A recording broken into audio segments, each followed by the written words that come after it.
जनशक्ति party Ramvilas के राष्ट्रीय अध्यक्ष चिराग पासवान एनडीए गठबंधन में शामिल होने के बाद पहली बार पटना पहुंचे। पटना पहुंचते ही नीतीश सरकार को सवालों के घेरे में लेते हुए उन्होंने कहा है कि नीतीश कुमार की सरकार जिस तरीके से चल रही है वो एक तानाशाही जैसी सरकार चल रही है।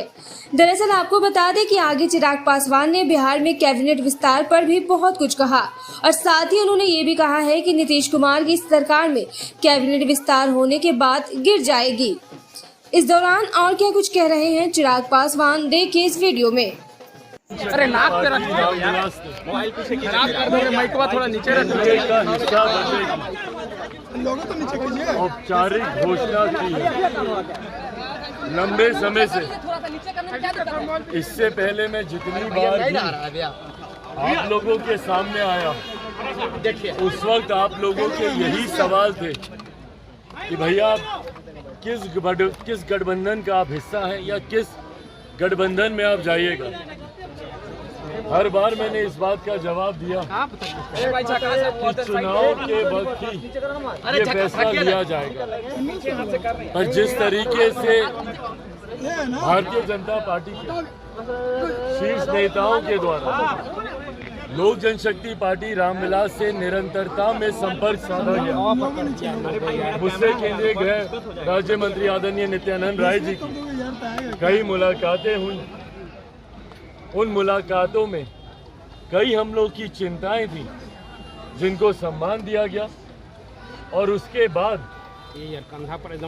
केंद्रीय गृह मंत्री आदरणीय अमित शाह जी से मेरी मुलाकात हुई और उसके बाद भारतीय जनता पार्टी के राष्ट्रीय अध्यक्ष जेपी नड्डा जी से मुलाकात। इन तमाम मुलाकातों में ना सिर्फ लोक जनशक्ति पार्टी रामविलास की जो चिंताएं थी उनको सम्मान दिया गया, बल्कि आने वाले 2024 और 2025 के चुनाव को लेकर भी रूपरेखा गठबंधन की तैयार की।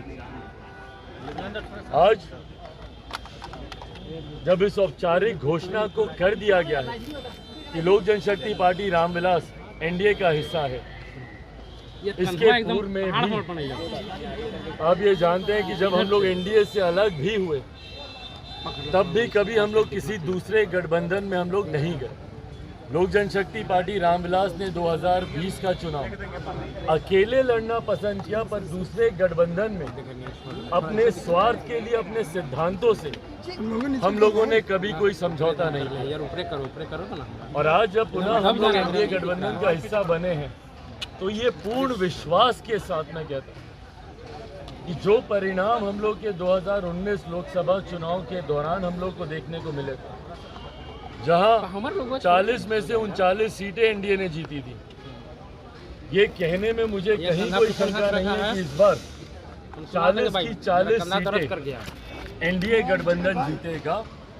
मुख्यमंत्री नीतीश कुमार जी को लेकर जो आक्रोश बिहार की जनता में है, उपचुनाव में हम लोग उन आक्रोशों को देख चुके हैं। गोपालगंज के परिणाम हो या कुर्नी के परिणाम हो, तोड़ दिए जी।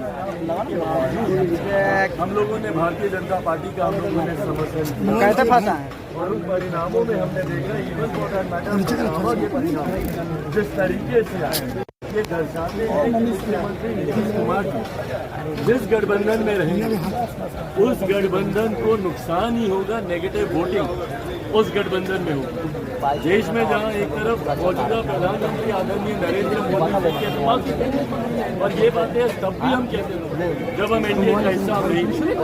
कई बार आप लोगों की तरफ से ये कहा गया कि भैया आप प्रधानमंत्री के बारे में कुछ नहीं बोल सकते, आप बीजेपी की तरफ आप सॉफ्ट विश्वास मेरे प्रधानमंत्री और उनकी नीतियों में हमेशा से रहा है। उनका समर्थन एनडीए से अलग होने के बाद भी हम लोगों ने किया था, तो अब तो हम लोग औपचारिक तौर पर एनडीए का हिस्सा है। प्रधानमंत्री जी की केंद्र सरकार की तमाम नीतियों को जनता तक पहुंचाना लोक जनशक्ति पार्टी रामविलास के हर एक कार्यकर्ता की प्राथमिकता रहेगी और इस बात को सुनिश्चित किया जाएगा कि न सिर्फ 24 के चुनाव में हम लोग 40 की 40 सीटें जीते, बल्कि एक बात और तय है कि 2025 में भी बिहार में एनडीए की सरकार बनेगी मुख्यमंत्री नीतीश कुमार जी संभवतः लोकसभा में ना तो ये खाता खोल पाएंगे और 25 में पुनः इनके नेतृत्व में सरकार का बनना असंभव है। बहुत ऐसे ज्वलंत विषय हैं जिसको प्राथमिकता देने की जरूरत है। बेगूसराय की घटना कोई छोटी घटना नहीं है भाई।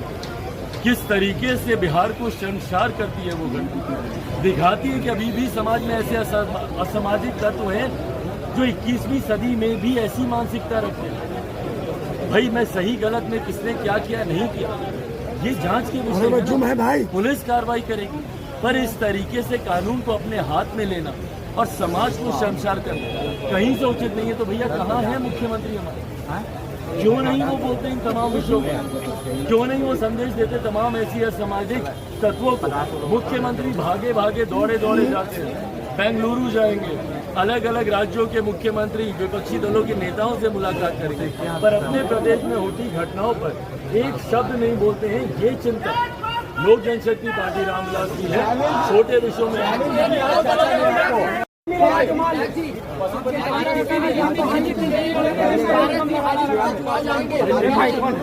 एक बात मैं स्पष्ट कर दूं, आप जब किसी गठबंधन का हिस्सा होते हैं तो गठबंधन की मर्यादा ये कहती है कि तमाम बातें गठबंधन के भीतर जब तक तय नहीं हो, अगर गठबंधन के तमाम घटक दल ही इस तरीके से वाद विवाद उत्पन्न करें, ये ठीक नहीं है। मेरी जितनी बातें हुई हैं गठबंधन के भीतर हुई, किसी दूसरे में चर्चा करनी है तो सार्वजनिक तौर पर इस तरीके से चर्चा करने का कोई मतलब नहीं। आप गठबंधन के भीतर जाएं, वहाँ पर अगर कोई आपसे बातचीत करता है तो वहाँ पर आप अपनी चिंताओं को आप उनके समक्ष रखें। इस तरीके से शोर हल्ला करने का लाभ किसी को नहीं।